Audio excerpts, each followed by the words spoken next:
Салам кыздар, мен бул видеомдо өзүмдүн басып өткөн 3-чү беременность боюнча айтып өткүм келди. Точнее айтканда, замерший беременность боюнча.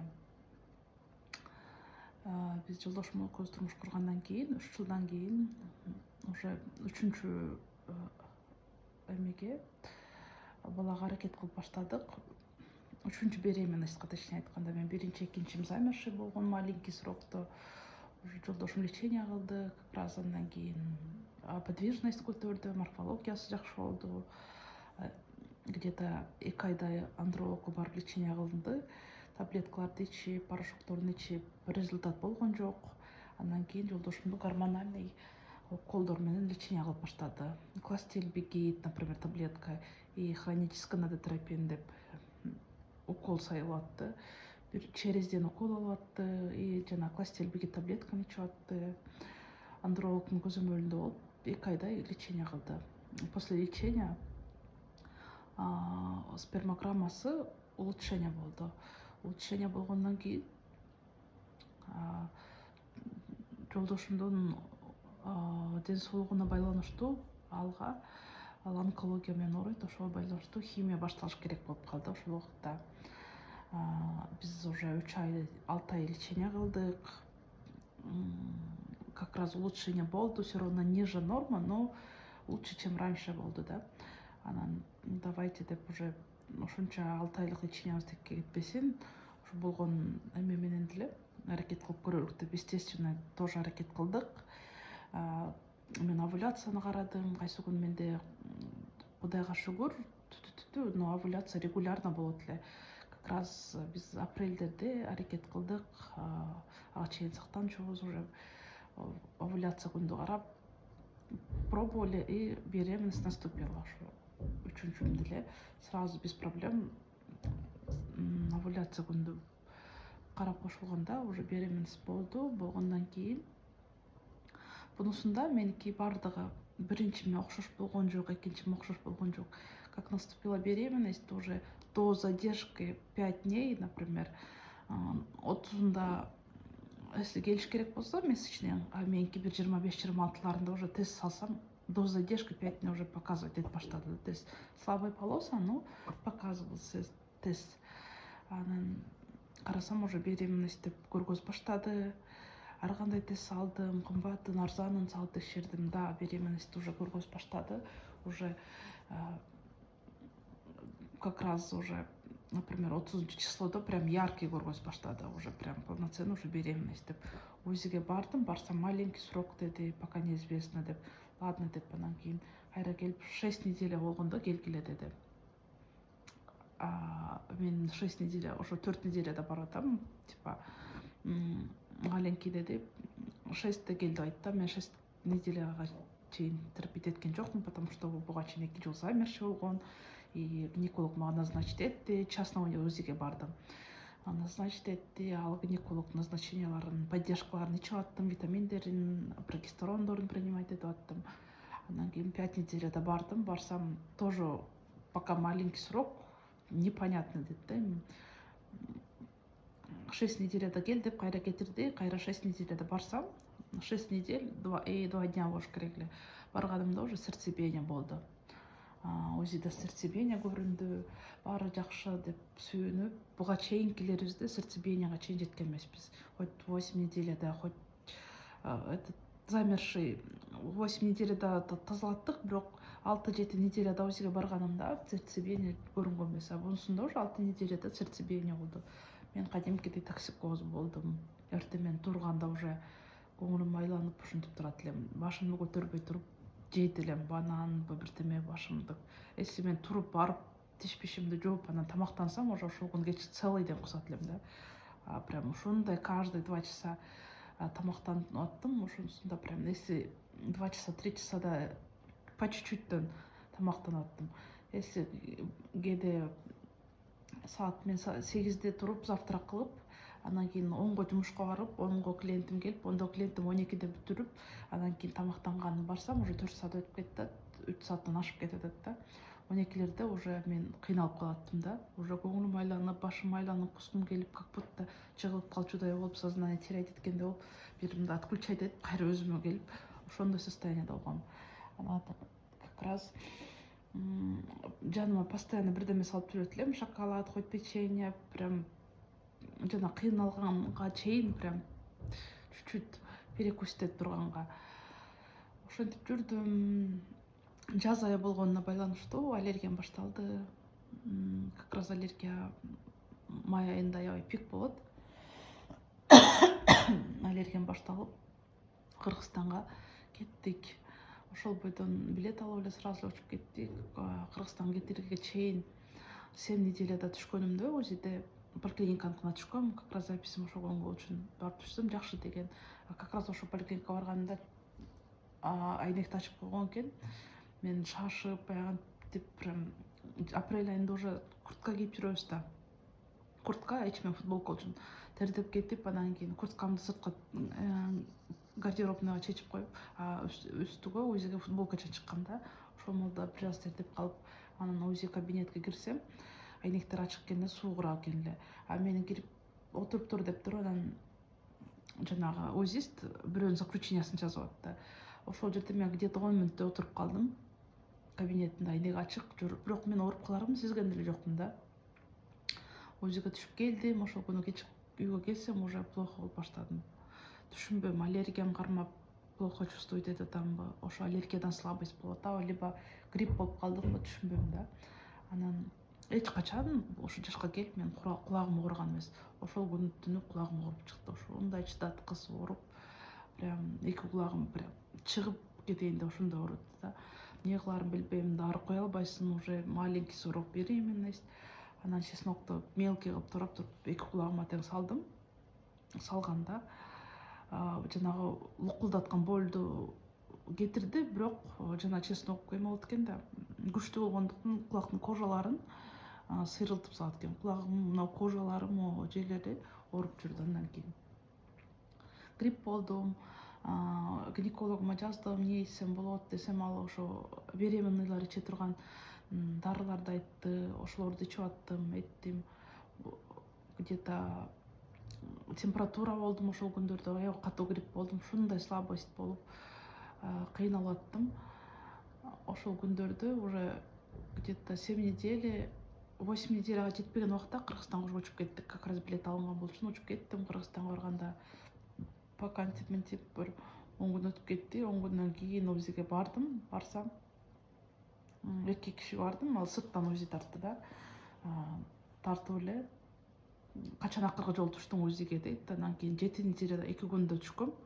Десем, ошондо сердцебиение бар беле дейт. Мен уже 100% уверена была, уже было все по-другому. Бунусунда уже бардыгы болот, төрөйм деген эле ойдо жүргөм да. Жанагы өспөй калат деген ой менде уже жоголгон болчу. Сердцебиение бар беле дегенде уже сразу чочудум. Анан ооба эмнеге десем, азыр жок сердцебиение. Где-то 7 недель 4 дняда эме болуп калган.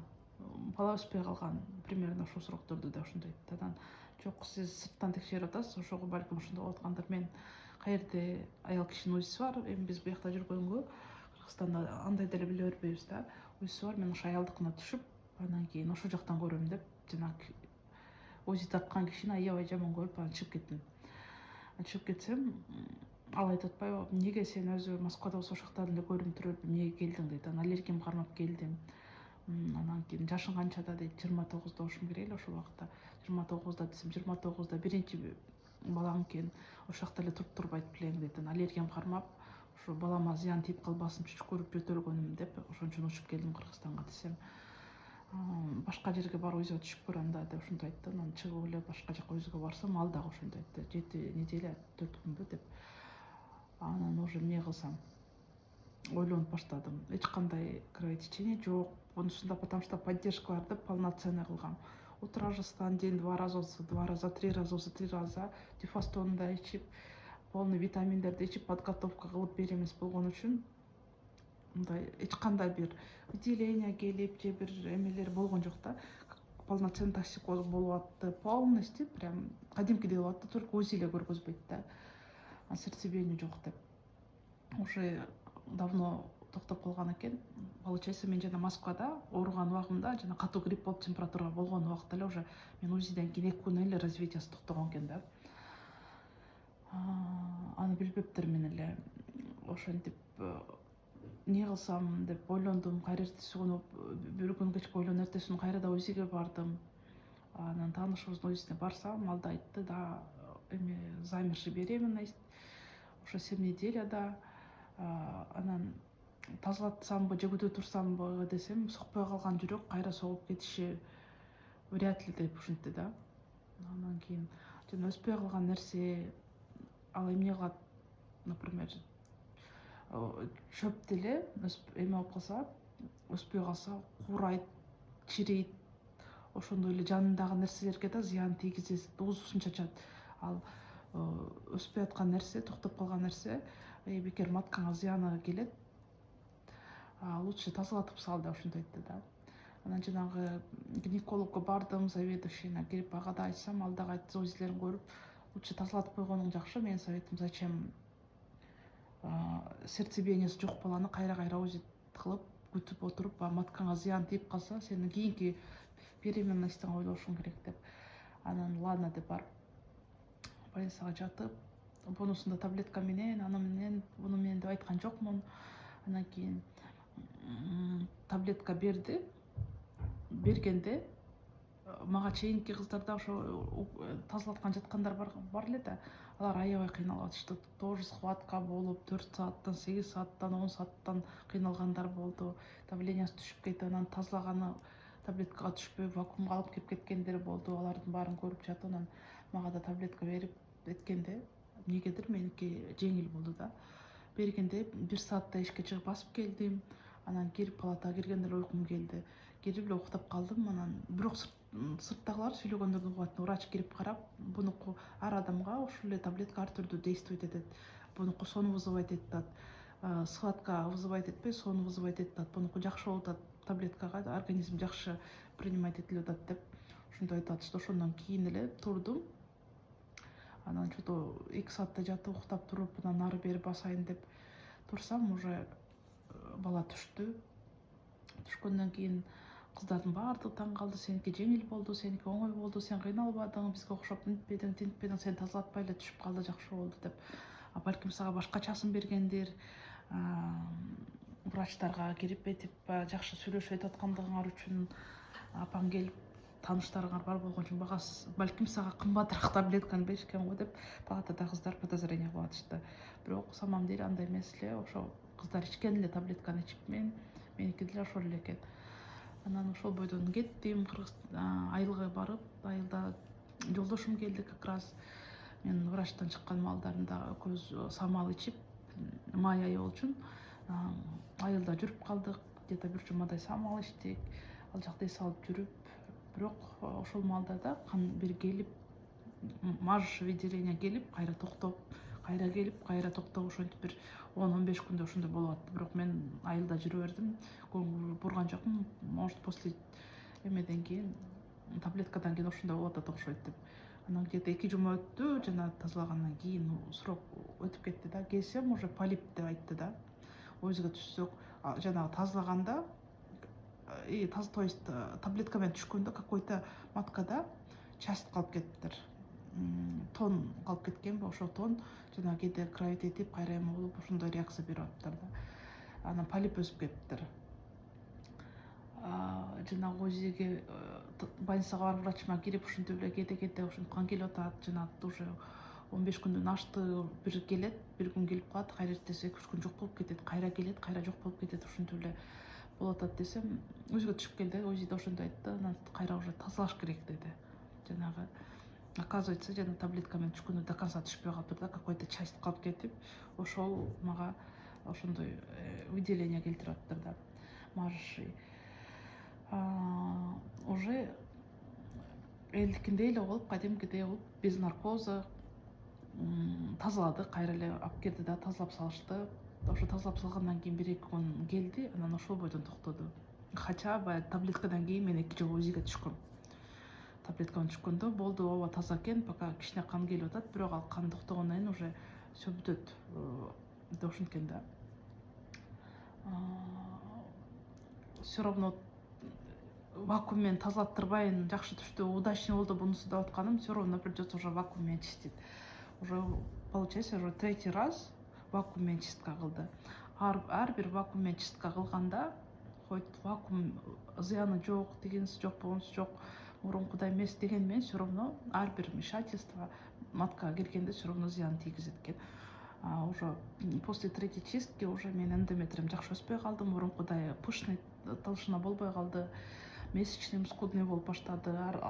Врачтарга барып көрүнүп айтып аттым, эмнеге мындай болуп атат, эмнеге скудный месячный, эмнеге азайып кетти, эмнеге эндометрием тонкий десем, сен 3 раза замерший болуп 3 раза вмешательство кылыпсың, анан ошонун негизинде деп айтышты да. Канчалык ал жака манипуляция кылбаганга ошончолук маткага эч кандай зыян тийбейт экен да. Мүмкүн болсо эч кандай